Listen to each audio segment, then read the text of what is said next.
Think gadget reviews, news, and all about it.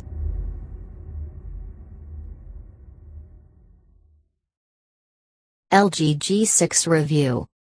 How do you go from niche appeal to mass market crowd pleaser?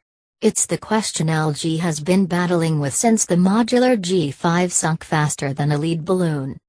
The answer, apparently, is to ditch the upgradable antics and double down on everything you could want from a flagship phone. That's not to say this is just a by-the-numbers upgrade, though. Take one look at that 18:9 display, with those barely there bezels, and it's clear that the G6 is something special.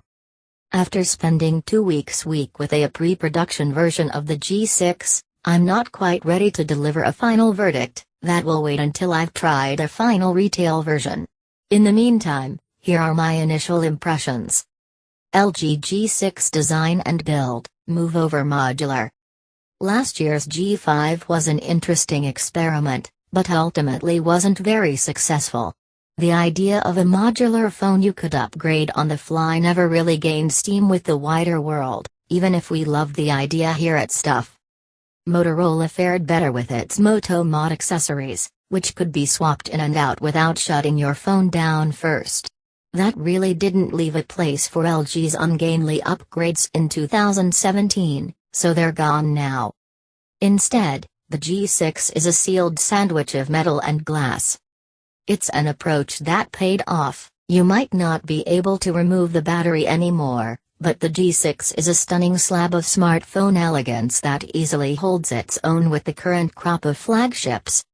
It feels every bit as luxurious as a Galaxy S7 Edge, if not quite as attention-grabbing while that unique screen is switched off. There are no curved screen shenanigans here.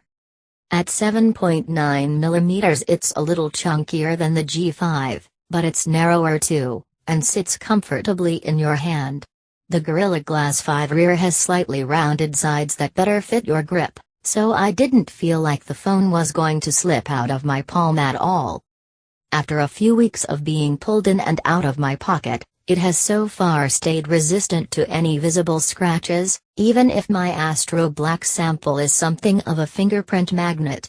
The silver version fares much better, but has more noticeable bezels on the front. Here, you'll struggle to spot where the screen ends at all.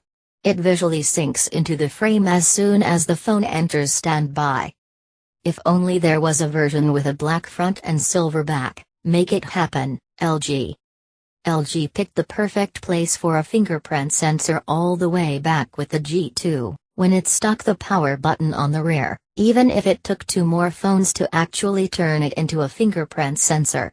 It's no surprise to see it return in the same place here, sitting right where your finger rests, so you don't need to fish around for it blindly every time you unlock the phone.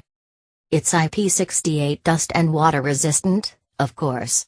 What self-respecting 2017 flagship isn't? It's able to withstand a dunking down to 1 meter for up to 30 minutes, and you don't need to cork the USB-C port on the bottom, or the headphone jack on the top before you get wet, either. The fact there's a headphone socket at all shows that LG isn't just singing from the Apple hymn sheet. If you do decide to cut the cord, though, you won't lose out on sound quality. The G6 has aptX HD Bluetooth, which offers high-res wireless streaming. The single speaker at the bottom of the phone is surprisingly capable, with real clarity and no harsh frequencies when you crank up the volume. I didn't need headphones just to watch YouTube clips, but you'll still want to pop on a pair of cans for any critical listening. LG G6 screen, where's the bezel? The 5.7-in panel stands out for 2 reasons: the novel 18:9 aspect ratio, that's 2:1, maths fans, and ludicrously slim bezels around each of its 4 sides. The 85% screen-to-bezel ratio means it utterly dominates the front, but the phone doesn't actually take up any more room in your hand than the 5.2-in G5. No wonder LG calls it a full-vision display. Xiaomi might have managed to shave even more bezel around the top edge of its Mi Mix concept phone late last year, but it had to shunt the front-facing camera to the bottom corner to make it happen. That basically meant you ended up looking like a triple-chinned monster whenever you took a selfie. The G6 sensibly keeps it at the top of the screen. That means it's not quite edge to edge, but is still one of the thinnest bezels ever fitted to a phone. Swapping to 18:9 hasn't impacted on ergonomics much. I could still reach the top of the phone with one hand. Just about. The extra space means extra pixels, so the resolution gets a bump too, up to 2880 by 1440. As you'd expect, everything looks pin sharp, both from arm's length and when you've got your nose pressed to the glass. I love how LG has rounded off the corners of the panel, too, making it look like the pixels themselves are curved. I couldn't spot a single right angle anywhere on this thing. Oddly, though, it's protected by Gorilla Glass 3, not the newer Gorilla Glass 5, like you'll find on the back. The camera lenses use Gorilla Glass 4, too. Why not just stick with one kind of glass? The panel itself sticks with LG's tried and tested Quantum IPS tech. It might not have the deepest blacks or most vibrant colors, like you'd get on an OLED panel, but it has fantastic viewing angles and is plenty bright enough. HDR Hero. The odd aspect ratio isn't LG's only party trick, either.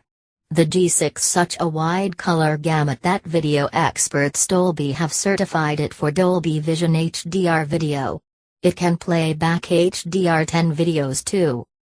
Samsung did HDR last year with the ill-fated Galaxy Note 7, but it wasn't Dolby certified, and there wasn't much in the way of content.